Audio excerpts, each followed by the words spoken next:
Welcome back to Fashion and Beauty Talks on Arise News. I'm Veronica Adeka. Yemisi Seriki is a professional makeup artist with over 8 years of experience in the industry and has had the privilege of working backstage for professional runway shows with international beauty brands. Yemisi has her own beauty blog where she gives reviews on beauty products, topics of beauty, style, lookbooks, and tutorials, tags and content that keeps her subscribers coming for more. Welcome, thank you very much, lady, to the show. I'm so glad to have you. It is refreshing, I must say, to have someone who embodies everything. I know that we were chatting a little bit backstage, and I was just like, I can't wait to have you on so we can really just dive into the area of beauty. So, you know, with so much talk about beauty, I really want to start off by saying, what is beauty to you? What does it mean, this new aura of beauty? I think beauty, to me, it's personal, and I think to everybody, everybody has their own definition of beauty as well.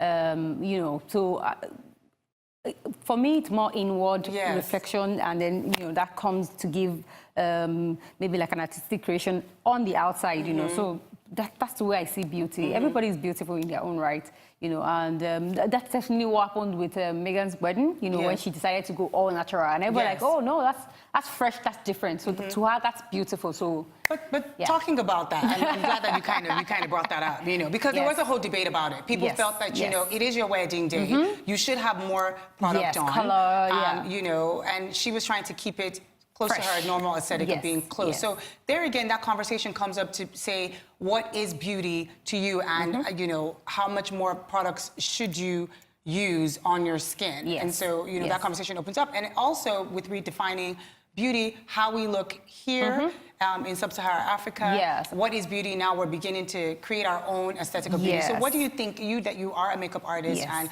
you're doing reviews, what do you think that means to people here? Okay, so I mean, it was a lot of people went mad, like, why would she look that plain? She looks very, you know, for a big day, you know. But I think it's time we begin to accept that, you know, beauty really doesn't have to do with colors, painting, makeup. It's a confidence that, you know, that whether you have makeup on or not, you still look beautiful. You know, and I'm sure that's what she was trying to, you know, show to us, to prove to us that, I mean, she has good skin. Her freckles were showing, her pimples were showing, and, you know, she didn't even have to edit it. Or like our Nigerian, you know, brides, you know, who want... That one to look so different. Like, you can see the highlights 7 miles away. I am paying for my makeup.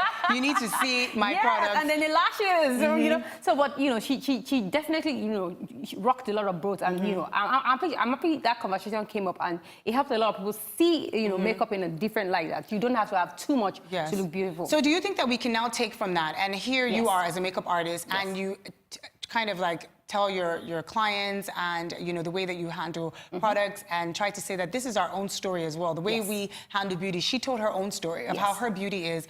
What about us here with the way we use our products? We should be able to tell our own story of how we use or what beauty means to us and how we define beautiful skin. Like, I agree. An average African lady, especially Nigerian lady, you know, wants to go to party, we want to look on flick. I mean,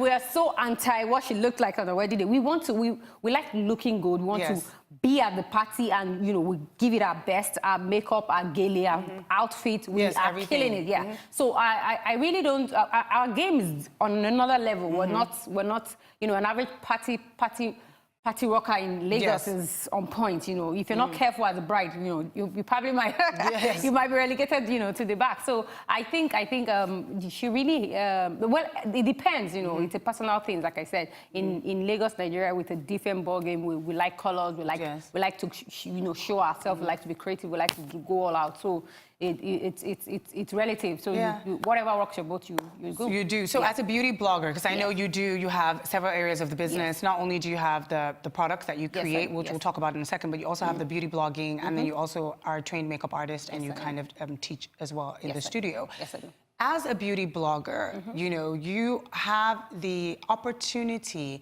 to not only influence people, but also to educate using that as a platform. Yes, I do. Do you feel any pressure with so many vast products being out there to use, to keep up with it? Or how challenging or how not is that for you as a beauty blogger? It's a big challenge because I think, and then because I guess that because the industry itself is now very saturated. We have a lot of products. Take Nigeria, for instance, we have a lot of local brands springing up on the daily basis. And, you know, you also know, you're waking up the next morning, another brand is coming up, lashes, you know, powder palettes. Skincare, everything. Skincare, everything, nails, everything, hair, everything just keeps happening. You close your eyes 1 minute and you're missing out on chunks of brands coming out. So how do you choose what to show your? One of the things that I do is I always like to do a research before I. Okay, so that's a good step. Yes. So you actually research the product. So you So don't just share everything because you owe it as a responsibility to the people that you're. Yes. So I always filter. I just so I look at it, product listing, ingredients, you know, texture, what works with our skin, what works with our weather, and then I go after those brands, and then, you know, I review and I give the product listing. I do a bit of testing. I wear 3-4 days. I just don't go out there, review and sample. I actually wear some of them and then I try it out before you now share. Does it make sense? Because I need to have that experience to say, okay, this is what I feel after I've worn it, not just buy off the shelf and just talk about it. So just talking like about that, what do you decide to share? Do you have products that you actually use and you say it's good? So what about something like Fenty Beauty or maybe a product that everybody is raving about? You use the product, you realize that, you know what, this product is not great. Do you still review it or do you make that decision? So you still share it with people? I bought Fenty. I remember I bought Fenty and I ended up buying the wrong shade. So okay, this is not my shade, because from the chart I had, it was supposed to be, it was actually my shade when I wore it, but I went on that Lagos Sun, and then, you know, that changed it. It oxidated and went darker. So that made me know that, okay, if I'm going to buy Fenty, I have to do a shade lighter. So I ordered so that when you go out in the sun and you actually get darker. Because they didn't put our sun into consideration where they were, you know. Because our own sun is hot. Lagos Sun. So 2 minutes into the sun, it was just going red and dark. I'm like, oh, okay, you know, this is not going to work. So, I mean, sometimes I go ahead and buy, irrespective of how expensive it is, because I'm always very careful about giving reviews and not using the brand. The products. Okay, so now talking about the products, and you actually have your own tools. So, but you didn't do makeup. No, I didn't. You decided to do the tools for makeup. Why is that, though? That's so interesting. Share. I want to know.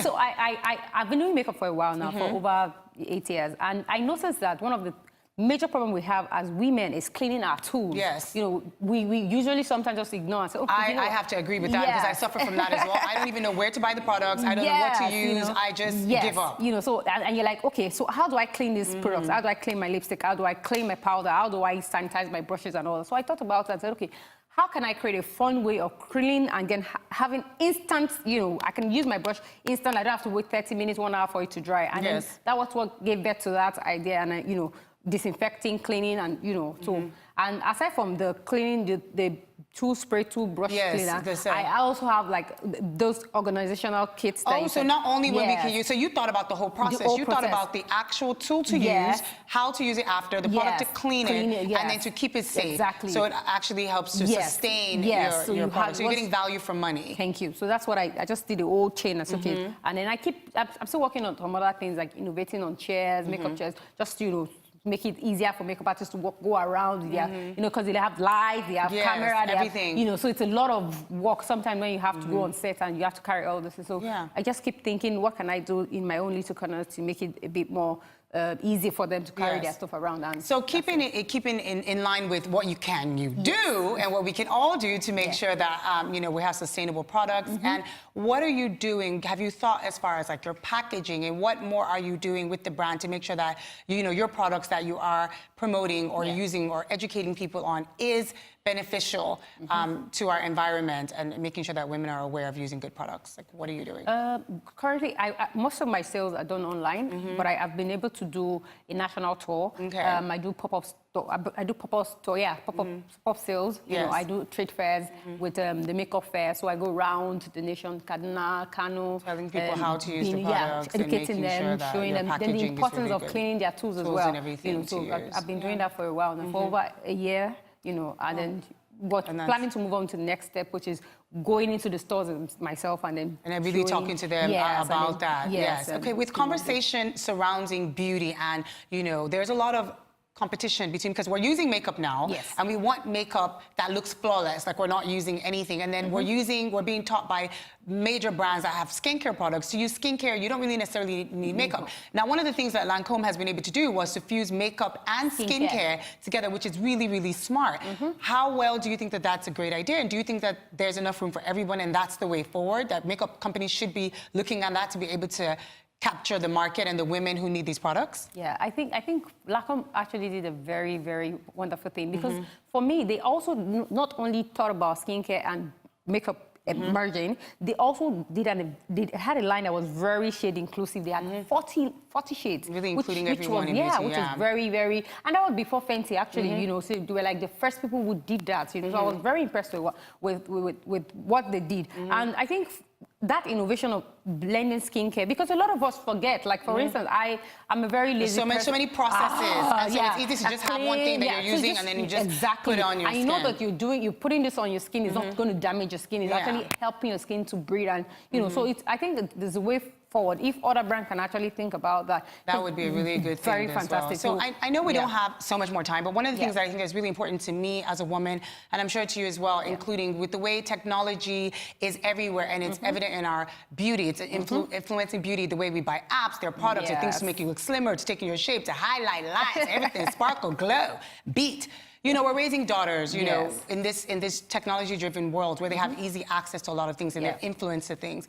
How important is it, or what steps can we take to ensure that our daughters are still seeing themselves as beautiful and not using a lot of tools outside to perfect themselves as beautiful? I think basically we need to also educate them, to make them understand that these things are, they're going to, of course, it's a personal thing, you know, because it's always going to be there, you know, so, but I think you need to daily reinforce that, oh, you're beautiful just the way you are, you know, you're unique, you're yourself, you know, you're beautiful, so that they don't get carried away. I noticed as well, even as makeup artists, I know that sometimes when I do pictures and I send to a client, oh, no, I need you to edit my face, I need more light, I need you to take out the pimples, I need to look flawless, you know, so the pressure is on, you know, people really don't want to look like themselves, but there's nothing wrong with looking like yourself. I think we need to tell our daughters that you need to celebrate. You don't let anybody body shame you. You are beautiful just the way you are. Your eyes is beautiful, your lashes, you know, so that way they accept themselves and then they grow into confident women. Oh, I love that. Thank you so very much, Amy. This has been really informative, extremely educative, and like we said, beauty comes in all shades and includes everyone. Thank you for coming on the show. I really appreciate it. Thank you for coming. That's all from Fashion and Beauty Talks today. Thank you so very much for watching. Till next time, goodbye.